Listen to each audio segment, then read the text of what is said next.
స్వామితో సతీష్ నాయుడు 99 టీవీ విశాఖ. ఉమ్మడి పశ్చిమ గోదావరి జిల్లా వ్యాప్తంగా సంక్రాంతి సంబరాలు అంబరాన్నంటుతున్నాయి. చిన్న పెద్ద తేడా లేకుండా అందరూ కలిసి ఒకే చోట చేరి తమ అనుభవాలను పంచుకుంటున్నారు. దేశ విదేశాల నుంచి సంక్రాంతి పండుగకు వచ్చి తమ గ్రామాల్లో ఆనందంగా పండుగ జరుపుకుంటున్నారు. మరిన్ని వివరాలు దుగ్గిరాల నుంచి మా రీజనల్ కోఆర్డినేటర్ రాంబాబు అందిస్తారు.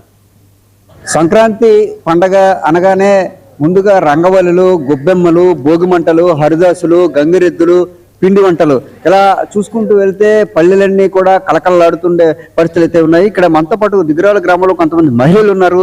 ఈరోజు భోగి పండగ కావడంతో ఇక్కడ భోగి మంట వెలిగించారు. వీటితో పాటు హరిదాసులు అందరూ ఉన్నారు. అసలు పండగ విశిష్టత ఏంటో తెలుసుకునే ప్రయత్నం చేద్దాం. మరి చెప్పండి, సంక్రాంతి పండుగ అనగానే తెలుగు వారికి ముఖ్యంగా పెద్ద పండుగ అంటారు. ఆ భోగి, సంక్రాంతి, కనుమ ఇలా చూసుకుంటే అసలు దీని విశిష్టత ఏంటి? మీరు ఎక్కడి నుంచి వచ్చారు? ఎలా జరుపుకుంటున్నారు? నా పేరు కీర్తి, నేను హైదరాబాద్ నుంచి వచ్చాను. పండగ 3 రోజులే, కాకపోతే మనకు 30 రోజుల నుంచి స్టార్ట్ అవుతుంది అన్నట్టు ఉంటుంది. క్లీనింగ్ దగ్గర నుంచి కుకింగ్ మెయిన్. ఎక్కువగా మనకి తెలుగు వంటలు ఎన్ని రకాలు ఉన్నాయో ఆల్మోస్ట్ అన్ని రకాలు మనకి ఇక్కడ కవర్ అయిపోతాయి. అన్ని రకాల పిండి వంటలు అమ్మ వాళ్ళు ఆల్రెడీ ఒక 3 days నుంచి అదే పనిలో ఉన్నారు. అది అక్కడి నుంచి రిలాక్స్ అయ్యి ఇప్పుడు యాక్చువల్ పండగలోకి ఎంటర్ అవుతున్నాము. అండ్ ఎస్, మీరు చెప్పినట్టే ఆల్రెడీ ముగ్గులు కాంపిటీషన్ అయిపోయింది. భోగి మంట నుంచి స్టార్ట్ చేసాము. ఫర్దర్ గోయింగ్ ఆన్ అందరం ఒకటే దగ్గర ఉండి భోగి పండ్లు వేసుకోవడం. ఈ 3 రోజులు జరిగే ప్రతి ఈవెంట్ దాని స్పెషలైజేషన్ ఏంటి, లైక్ గోపూజ కానీ, భోగి పండ్లు కానీ, ఇట్లా దానికి అది ఎందుకు జరుపుకుంటామో చెప్తూ అందరూ ఊరు మొత్తం కలిపి ఒకటే దగ్గర ఉండి అందరి పిల్లలకి కలిపి చేసుకుంటూ ఉంటాము. సో అలా ఇప్పుడు ఒక హైదరాబాద్ నుంచి అనే కాదు, హైదరాబాద్, బెంగళూరు, అబ్రాడ్ నుంచి కూడా వచ్చిన వాళ్ళు ఉన్నారు. ఉట్టి పండగ ఎవరింట్లో వాళ్ళు జరుపుకోవడమే కాకుండా అందరినీ కలిపి పర్సన్ టు పర్సన్ బాండింగ్ కూడా పెంచుకునేటట్టుగా ఊరంతా కలిపి చేసుకుంటున్నాం.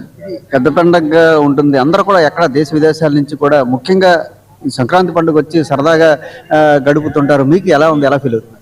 మేమైతే చాలా హ్యాపీగా ఫీల్ అవుతున్నాం అండ్ ఎక్సైటెడ్ గా కూడా ఫీల్ అవుతున్నాము. ఎందుకంటే ఇయర్ మొత్తంలో ఎవరు ఏ టైంకి వచ్చినా రాకపోయినా, ఇప్పుడు కొంతమంది సమ్మర్కి వస్తారు, కొంతమంది దసరాకి వస్తారు. అలా కాకుండా మ్యాండేటరీ వచ్చే ఫెస్టివల్ ఇది. సో ఎవరిని మిస్ అవ్వకుండా అందరినీ కలుపుకుంటూ వెళ్ళే ఫెస్టివల్ ఇది. దాంతోపాటు మీకు తెలిసిందే కోడి పందాలని వాటిలో కూడా సపోర్ట్ చేస్తారు ఉమెన్ ఈ ఊర్లో స్పెసిఫికల్లీ. సో దానికి కూడా వెళ్ళి ఎంజాయ్ చేస్తూ ఉంటాము. మీరు చెప్పండి, ముఖ్యంగా భోగి, సంక్రాంతి, కనుమ ఈ యొక్క విశిష్టత ఏంటి చెప్పండి? భోగి పండగ ఎందుకు చేసుకుంటారంటే భోగి మంటల్లోనూ మనకి పాత సంవత్సరం అంతా జరిగిన టైంలో ఏ చెడు జరిగినా మంచి అయినా కూడా ఆ భోగి మంటతోటే అన్నీ పోవాలని, ఇక నుంచి అన్నీ మంచి జరగాలని, భోగి మంటలో అన్నీ చెడు అనేది అన్నీ వదిలేయాలని, పోవాలని చేసుకుంటాము. అది ఒకటి. పిల్లలకి కూడా భోగి పళ్ళు అనేది మన తెలుగు రాష్ట్రాల్లో సంప్రదాయం కింద వస్తుంది. ఇప్పుడు జరగబోయేది రేపు ఇప్పుడు 10 గంటల కాడ నుంచి చిన్నపిల్లలకి అందరికీ ఒకే దగ్గర, ఇది దుగ్గిరాల గ్రామంలో పిల్లలందరినీ ఒకే దగ్గర కూర్చోబెట్టి భోగి పళ్ళు పోయటం అనేది కూడా సంప్రదాయంగా వస్తుంది. భోగి రోజు భోగి పళ్ళు ఎందుకు పోస్తారు? పిల్లలకి ఏదున్నా కూడా కీడు కూడా పోతుందని, అన్ని శుభాలు జరుగుతాయని సంప్రదాయంగా వస్తుందండి. ఈ మన తెలుగు రాష్ట్రాలు సంక్రాంతి పండగ అంటేనే అరిసెలు, కొబ్బరి బూరెలు, ఇవన్నీ పిండి వంటలు సంప్రదాయంగా చేసుకుంటారు. అందుట్లో కమ్యూనికేషన్ కూడా ఇప్పుడు జనరేషన్లో పండగలు అంటే ఎట్లా చేసుకోవాలి అనేది జనరేషన్లో కూడా తెలవట్లేదు. కాబట్టి తెలియజేయటం కోసం ఈ ఊరంతా సంక్రాంతికి వచ్చి మన జనరేషనే కాకుండా మన రాబోయే తరాలకి సంక్రాంతి పండగ అంటే ఎట్లా చేసుకోవాలి అనేది తెలియజేయటం కోసం దూరాల నుంచి వచ్చి, ఆస్ట్రేలియా నుంచి, అమెరికా నుంచి, హైదరాబాద్, బెంగళూరు నుంచి అందరూ వచ్చి ఈ ఊరంతా ఒక దగ్గర చేసుకోవటం అనేది ఈ దుగ్గిరాల ప్రత్యేకత. మీరు పాప చెప్పింది పిండి వంటలని, ఎన్ని రకాల పిండి వంటలు తయారు చేశారు? అరిసెలు, కొబ్బరి బూరెలు, సకినాలు, జంతికలు, చెక్కలు, అన్ని 10 రకాల పిండి వంటలు చేసుకున్నాము.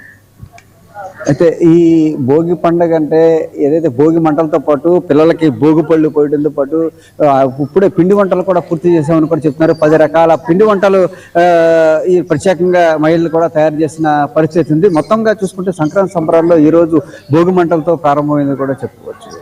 గుజరాత్ నుంచి కెమెరామెన్ శ్రీనివాస్తో రాంబాబు, 99. నెల్లూరు నగర 10వ డివిజన్